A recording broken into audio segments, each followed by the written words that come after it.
For years I thought the future was where my life would finally begin. That once everything changed, I'd finally feel settled. But the deeper I went into this healing journey, the more I realised the future was never meant to replace my life. It was meant to inspire it. For a long time now, I've always been really ambitious, always thinking about the future, always building bigger visions, and always imagining what life could become. But looking back, there's a difference between being inspired by the future and emotionally escaping into it. Now, with the future thinking, that actually helped me through the kind of darkest times of my life. Like I spoke about before, when I split up with my wife, it was the hardest moment of my life, kind of thing. And it was like kind of really deep, quite dark, because I linked all my joy, all my kind of happiness to the life I created with my wife, and that was just taken away from me. So, like, visions can be good, hope can be good, it can really be positive, it can get you through your darkest times.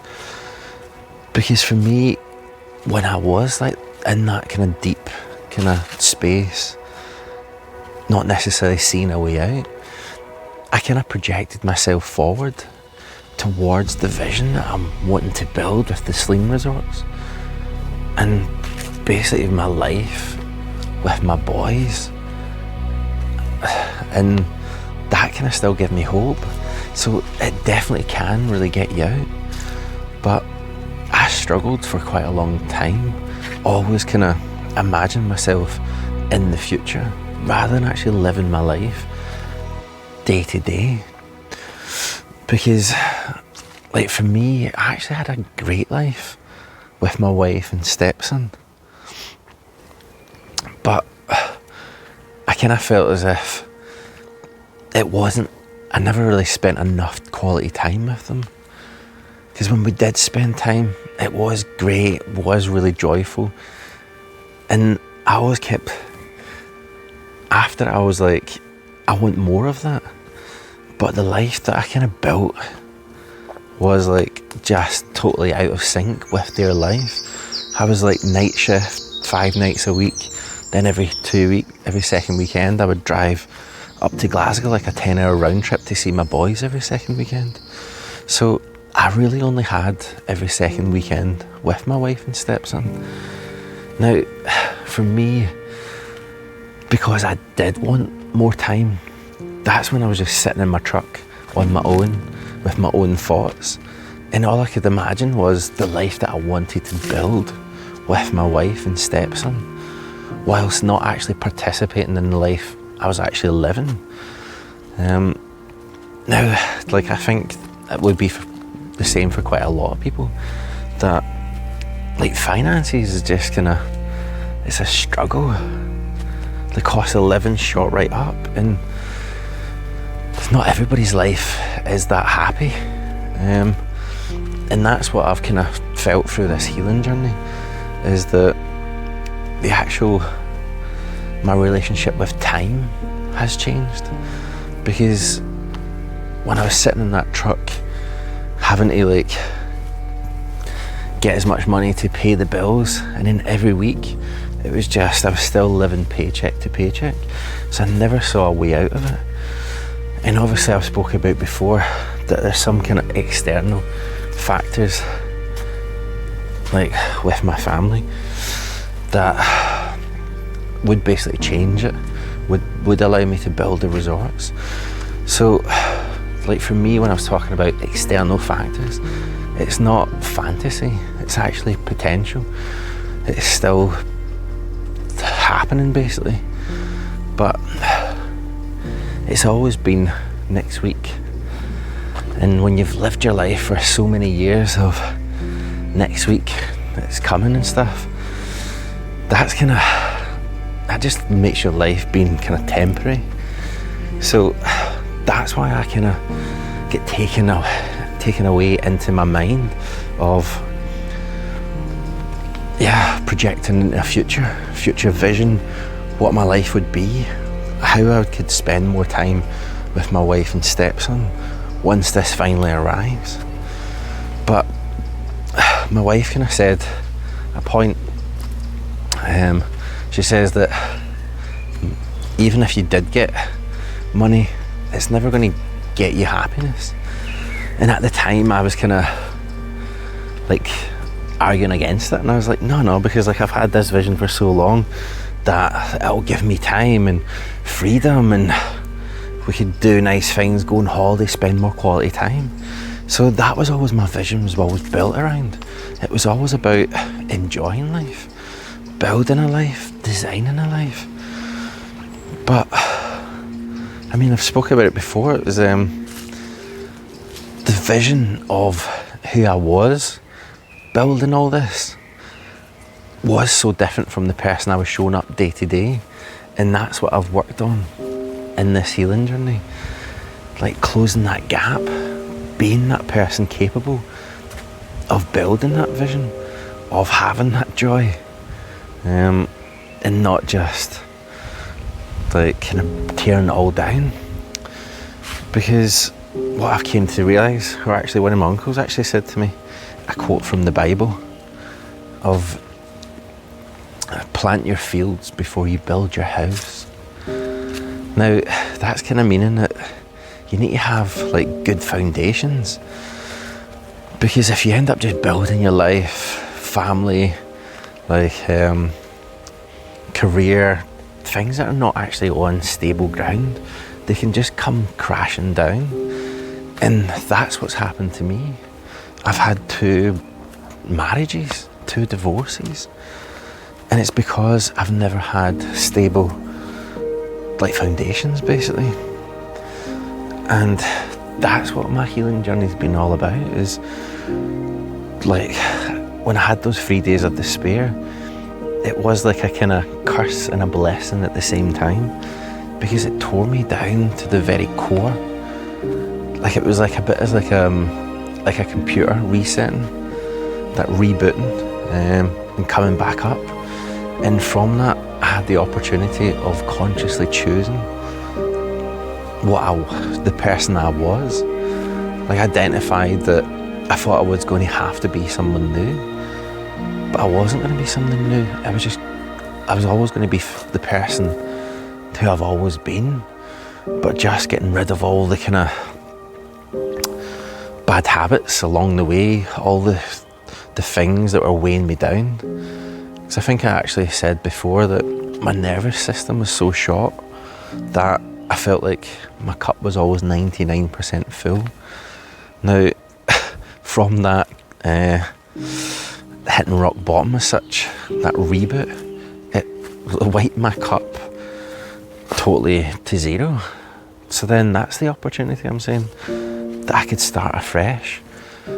Like, and then obviously just, it has been a long journey, like a long healing journey to get myself up there. But obviously when I've talked about the small daily habits that like I leaned on through the healing journey, that really give me structure, gave me the foundations.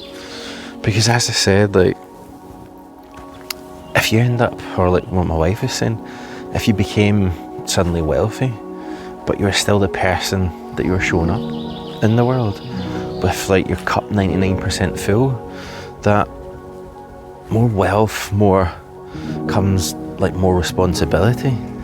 And if you have more responsibility, if you built a business on shaky foundations, then it would just come crumbling down eventually. And obviously they say the bigger they are, the harder they fall, kind of thing. So this journey has been a blessing to like start from scratch, to like lay the kind of foundations properly. It actually reminds me there of back in the day I used to play strategy games, and what I used to do is if I didn't start really great, I would just stop and restart the game again until I got kind of more perfect like kind of perfected kind of thing. So obviously life is not like that. You can't just restart. But as I said, I did have the opportunity to restart and consciously build, like one step at a time, to close the gap of the person that I have in my vision of who I am capable of building this. Because I spoke before about alignment, and through this healing journey, this is what I've kind of found, that I've found that what alignment is for me is that I created this vision. I've got an idea of the person that I am, building that, and then that vision was actually built from my past. I looked at all the jobs I did, the kind of me travelling Australia, Ibiza, spending time with my Aunt Slàinte, who passed away. That was actually the start of the vision journey. It was after she passed. I tried to make sense of why she had to die, and then also what she meant to me. And I kept getting pulled back to memories of our house parties. They were just like epic. Like everybody, and I mean everybody went to it. It was like all family, 3 generations. Like my gran, like that kind of generation, then my mum, and then me and the cousins, and then we had all our friends come, and that's like family friends through the years. And every time my aunt hosted a party, it was just better than any other party that I've ever been to. And yeah, just everybody was like kind of relaxed, chilled, like drinking and just being on form, basically. You could really be your true self. I was trying to unpack like why that happened. What was so special about my Aunt Slàinte's house? What was so special about her? What was so special about the relationship I had with her? So when she passed away 2 years back, that's what I went down. I went searching for like meaning, and it took me back to Scotland as well. It was actually it was my wife that actually took me back to Scotland, because she said, my wife said that the first time she came to my aunt's parties, she's like, this is brilliant. She's like, but I feel as if we're meant to take on that mantle, as in we're meant to be the next people that host these kind of parties. And that was long before she passed away, or even before we kind of knew that she would pass away. So that was the seed that she planted in my head. And then, yeah, there obviously I've kind of spoke before about the wolf story, that like I remember when I was a child, I was like 5 or 6, and I was in the wildlife park in Aviemore, and I saw a wolf, obviously on the other side of the cage or the fence, and I locked eyes with it, and then it started chasing me up and down the fence. And for me, that always stood in my like memory. Yeah, it's like wolves have always kind of been a bit of like a thing for a memory with me. And with my wife, when I first met her, like a couple of weeks into it, she says that her dad gave her and her sister and them Native American Indian names, representing something that they've seen or done, and hers was ran with a wolf. So like for me, this is why the healing journey's been so difficult, because there's so many times when I'm looking at my past, because I've delved into my past like I did from my Aunt Slàinte, delved into the past about, like the connection of why these parties were so good. And then obviously my wife saying, I feel as if we're meant to take on that mantle. And then like going back to the memory about the Highland, like the wildlife park, that took me up to Scotland, of like the times that I spent up in Aviemore were the best days of my childhood. And I was always trying to unpack why. And it was like in the wilderness. There was a sense of community. We used to like, do you know what I mean, just play cards with your gran and grandpa and stuff, and drive about and go to like Highland games and Ceilidhs. And obviously a lot of people know now that Scotland were in the World Cup there, and they didn't do well. 3 games in, and that was them having to go home. But the Tartan Army, like, they basically went over and did us proud. Like, everybody was talking about us. And then obviously compared to other different fans as well. Now, like for me, like me and my friends, when we were younger, that was just ingrained in our head that whenever you go on holiday, we wore kilts, but we always wanted to give Scotland a good name, good reputation. So we're always like kind of learning a wee bit the Spanish, chatting to people, and just having a good time. Never causing any trouble, never been in any fights, being respectful for women, and just really enjoying yourself. It's obviously the main thing about Scotland, or the Tartan Army, was no Scotland, no party. And like me and my friends always loved to have a good party. We kind of took that spirit with us. Now, like even unpacking that, was like, Scotland, we've got clan system, we've got Ceilidhs, we've got Highland games, we've got tartan, we've got bagpipes. And it is a lot of, do you mean just fun times? Like when you're at school here, you do like Ceilidh dancing in primary school. So you're young when you learn this. So when you get older, when somebody's got a Ceilidh on at a wedding, you all get up and do some dancing and stuff. And it's not as if like you're old, it's just that's what you did when you're a kid, and you're like, oh, this is brilliant, let's go in and enjoy it.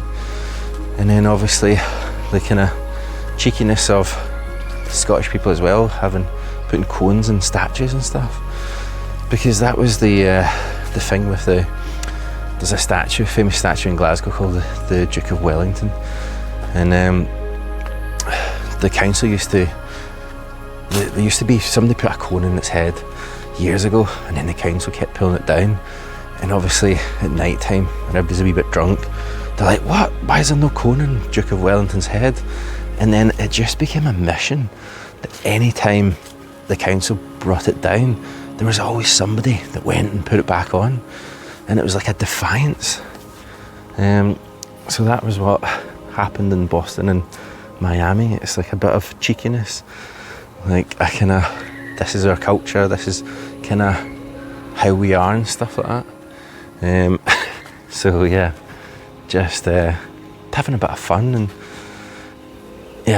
so that's what I was trying to unpack with like my Aunt Slàinte's kind of parties, why they were so fun.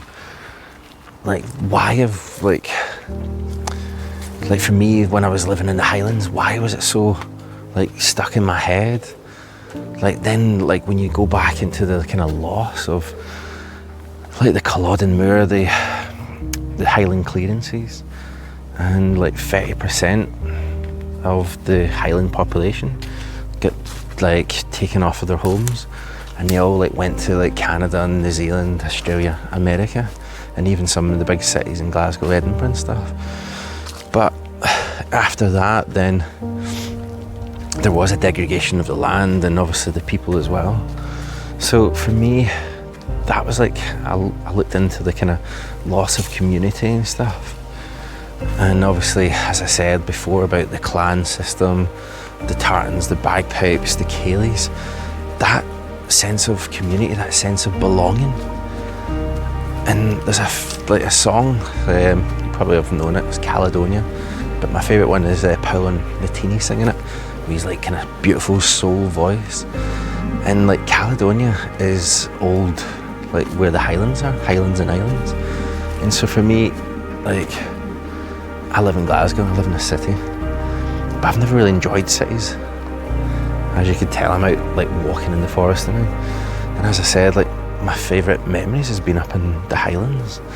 So where I'm kind of going with it all is when I unpacked about the meaning behind my Aunt Slàinte, like obviously the kind of party she had, like the connection with me and her, like having really joyful moments, and obviously my wife saying I think we're meant to carry on that mantle.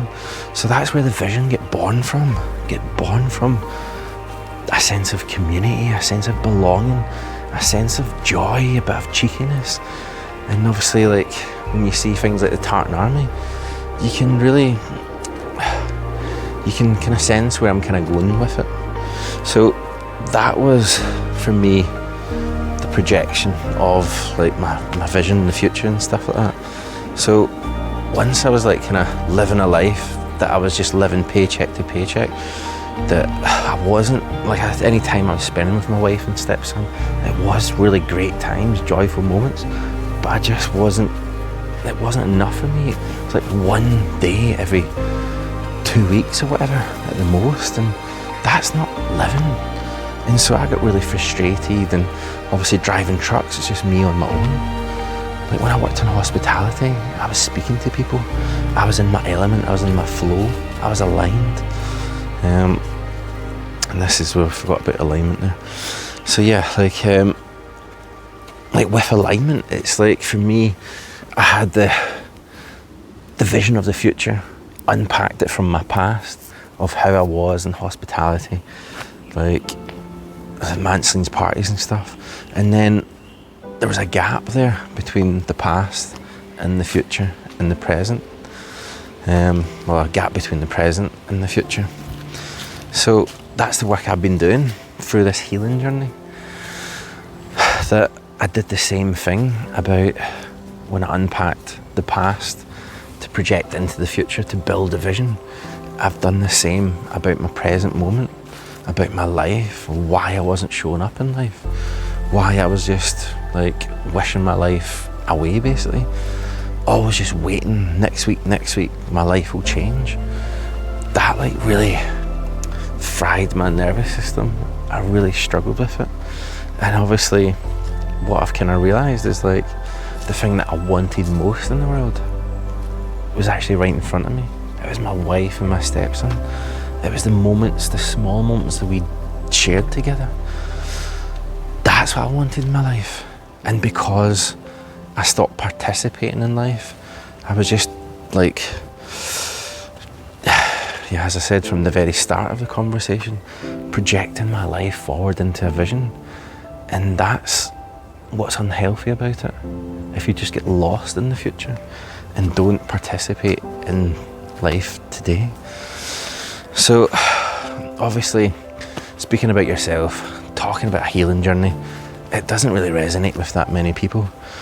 But, and I'm writing a book about it, but for me, I'm kind of writing it as a way of having a bit of a mirror, that like I've done all this work, unpacked a lot, found all these different principles, understood the past, projected into the future, and really it's helped me massively.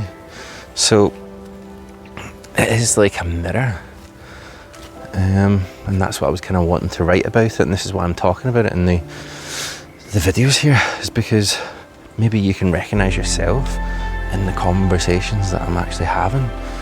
Maybe it stirs a thought, a seed plants a seed, that you could maybe do some delving into your past to build a vision of the future, and then seeing the gap of the person that you are in the future with the person that you're showing up in the present moment, and then starting to like just close that gap one bit at a time. And time is the most kind of important part. Time is your biggest resource. And for me, that's what I wanted. I wanted more time. I wanted more time with my wife and stepson. But I just put it into the future, projected it into the future. Now, we all have the same 24 hours in the day. So the potential is there. It's just how you structure your days. Like for me, I was blinded by night shift. always driving in the dark, finishing, and like when my wife was going to work, I was going to bed. When she was just winding down, I was going to work. It was just, you're just out of sync with life. You're not working in daylight. And it wasn't until I went to day shift that time really, like, I could shine a torch on the hours that I had, and I could add all these small daily habits and stuff, and start the YouTube channel, write a book, go back to the gym, do my exercises, meet people. Yeah, just doing like a lot more, trying to kind of build my foundations for the man that's capable of building the vision. And I know I'll get there. It's just one bit at a time. Because there's like a part that for me, I always find that in my life, especially now that I'm feeling aligned, that things just happen. Like, as in, like, just for an example, right? Like the healing journey. I didn't start doing it all at the same time. I didn't know what I was actually doing. I just found one principle and then started doing that, adding it as a daily habit. Like, obviously I had the 90-day reset, and that was based on addictions, getting over addictions. And to get over addictions, the best thing to do is replace it with good, healthy habits. So I started adding in daily habits into my life, and then I added a new one each week, and I recorded videos on them. And like, after like 3 months of doing these, it just became second nature. And that's what really got me through my healing journey. And the more I did that, the more I was like, there's actually, it's great information and stuff. And then, like, obviously, as I said, I started going down the kind of delving into my past, trying to figure out what went wrong with my marriage and why I wasn't showing up in life and stuff, and how to change that for the better. And then the book appeared. So I didn't necessarily intend to write a book, but then maybe I did, because there was actually the very first chapter of the book is about writing 25 things down that you want to achieve in the next 3 to 5 years. So I've actually got 3 lists. I did one at the start of writing the book, I did one in May there, and I found one that I wrote in July last year, and I wanted to look at them to see the difference in my writing and the difference of the intensity I was.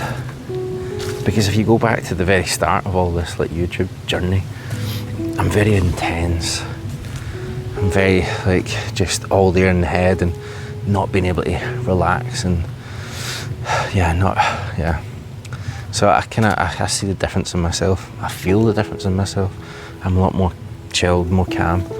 And so when I looked at these lists, comparing them, you could see that there was just such a difference in, like, kind of my priorities, or like the kind of immediate thing. But also what I found is there's actually a lot that never changed. There's so much that is still me wanting to do. Like, funny things like learn Spanish again, like learn to swim again, bongo drums. These are things that I've had in my head for a long time that I will get around to. And then just, like, enjoying my life with my boys a wee bit better, spending more quality time. That's always been in the back of my head. But then there's a thing in July, I wrote, write a book. But that was before the heartbreak, before the YouTube channel, before the healing journey, before writing the book. So I'm like, I've already planted a seed of write a book without knowing exactly what I was going to write about. So this is what I'm saying about these kind of threads, that you end up like just following a thread, and like you don't necessarily know where you're going with it. Like writing the book, I didn't know what the next chapter was. Obviously I did go through it in my YouTube channel at first, of all these different principles that helped, and that was the inspiration. I'm like, these are really great, I can put into a book. And I was like, right, I can maybe add in the kind of chapters about my healing journey, like going into my past, projecting it forward. And then it just started, like, cause I started doing a video of each chapter, but I didn't know what the next chapter was going to be until I finished the last chapter, until I finished recording. And then all of a sudden the inspiration came there. It's like steps, basically. Like, you just take one step. Once you're on that first step, then the second step appears. But you don't know the end of the journey. And obviously I'm coming to the end of my book, to be honest. 23 chapters, 65,000 words, quite a lot. But if you looked, like last night I kind of used ChatGPT and kind of just said, right, what is each chapter about? And then we're kind of going through it all, and it was saying that, like, it looks as if this is like being a perfect, like, architecture, as if you've already planned this out from the start. But I haven't. It was just one chapter led on to the next chapter. And yeah, this is what I'm kind of saying about, as I said, like, following the threads. Like, when I followed the threads about Slàinte passing away, the meaning, I didn't start thinking I was going to build a business plan, like a vision from it. I just wanted to try to make sense of why she died or what she meant to me. But it was just every time I took that one step, it just like led me on to the next path. And then, yeah, like, for me, one of the things that my wife said was, I'm going about manifesting all wrong, because I was always just, if I could dream big enough, then it'll happen. But what I didn't understand at the time is, like, you need to be the person that is actually going to be able to be capable of building that vision. As I said at the start there about not having good foundations. If I, like my wife said as well, like, if I came into money back then, it would have just came crumbling down, because my cup was already 99% full. But if it came today or this week or whatever, then I know exactly what I would do, because I'm doing it already. I'm already living towards that path. I'm already taking one step and following the threads. It's just, yeah, it's as if, like, this is where I'm meant to go. And going back to alignment again, because this is, like, for me, a bit of proof of knowing that my vision will come true. Because I've unpacked that from Slàinte, projected it forward, and then obviously the healing journey. I did it again. It was like through loss. It was the two biggest losses in my life, Slàinte and then my wife. My wife, the person I've loved the most in the world. And Slàinte, I had so much connection with her. And it's like, so those are the two biggest losses in my life. And from that, Slàinte, I built the vision. And from the loss of my wife, I've, through the healing journey, became the man capable of building the vision. Now, that is how I describe alignment. Alignment is, like, of looking in your past to see what, like, joyful moments, what coherent moments, when you're aligned in your past, and using those and projecting into the future towards a life that, using that experience from your past, is then you achieving that, and then actually aligning it with the person you are in the present moment, and, like, putting plans of how you can achieve that step by step. And then embodiment is actually you just stepping into that, stepping into your body, stepping into that present moment, and starting to, like, put those plans in place, walk that path, take that one step, leading on to the next. Now, I've kind of skirted around about it and stuff, but there's a wee part I was wanting to talk about, was the moon. Because obviously for me, the wolf kind of always ends up being in a picture with the moon. And the moon has been quite a big symbol in my life, in my journey, in my healing journey. Because when I started writing the book, I think it was the first chapter I wrote on the full moon. And then when I was actually writing this chapter out, it was a new moon. But then I'm recording it and it's a full moon again. Now for me with the moon, it's like a mirror. It's like when you look up, you just take a wee bit of time of standing still and everything else just like vanishes. It's just you and the moon and it's just staring back at you. And if you look at it for a wee bit longer, it's like you realise there's a dark side to it that you never see. And that's a bit like us. It's like you're kind of, there's a part of you that you need to look at and explore. And that's what I've kind of been doing as well. It's like anytime like I look up to the moon, it's like a bit of a snapshot in time. It's like the last time I looked at the moon or the full moon, what was I doing? Where was I on my path? And then projecting forward, like where would I be in the next moon and stuff? And I think as well, it's just, I really connect with it. I don't know if it's like the whole thing about that we're made up of 70% water, and obviously the moon affects the tides. So I put this in ChatGPT and it's like, nah, you're not affected by it. But people that are quite in touch with themselves kind of thing, like I definitely feel like a lot more build up when it comes in like a full moon.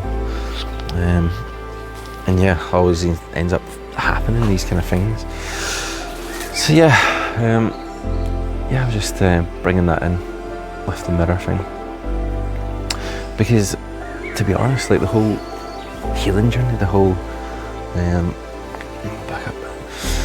healing journey, the whole vision, it was just a mirror.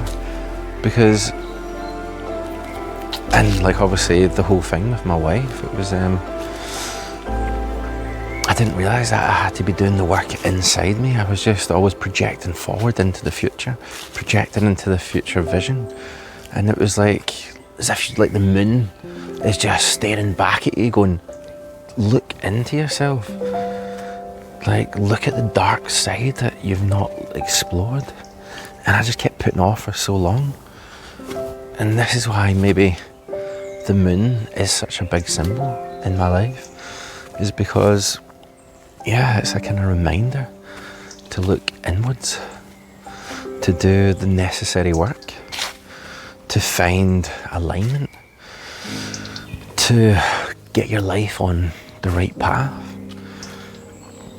Because, yeah, I feel as if like when you're living a life and you're just living paycheck to paycheck and you're doing a job that you don't enjoy and you're not spending time with your loved ones and you're always putting things off to a future event, that the person that you love the most might just walk away.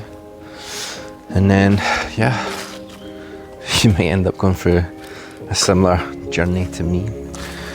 So this is why I kind of record these videos. As I said, I know they don't really resonate with too many people because it's just me talking about me.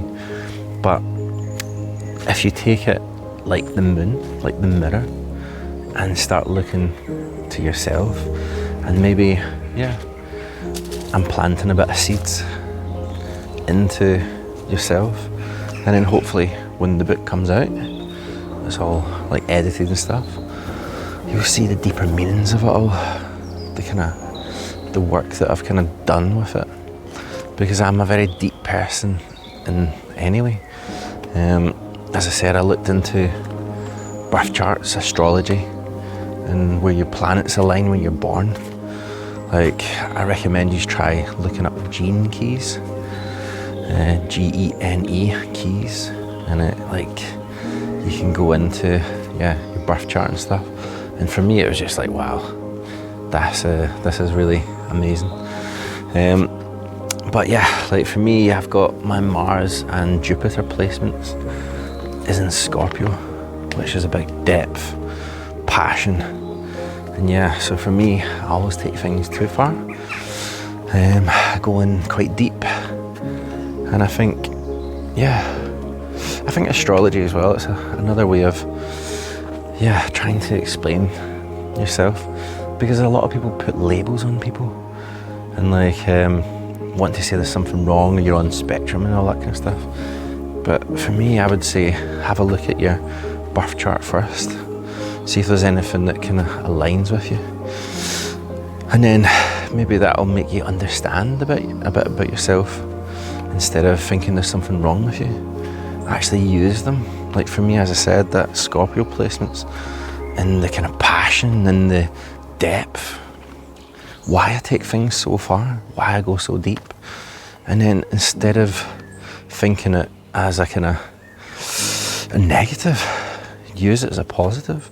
Like for me, I've went into my past, the understanding about man's death to build a crazy ass vision that's tied with like, do you mean the Tartan Army? Like no Scotland, no party. And then messed up with my wife and realised I wasn't living to my full potential. And then closing that gap through the healing journey and stepping out my comfort zone of like recording videos on social media and then seeing it not getting any traction and stuff, and then still going, well, this is for me, this healing journey is for me. And once I finish doing these chapters, once I've like, so I think 3 more videos or something, and then I can step into a bit more joy, a bit more showcasing rather than just watching me talk. So yeah, and I want to get into my fitness and healthy lifestyle and things like that. So I think that's where I'm going to go next. Maybe even do some collaborations with people as well.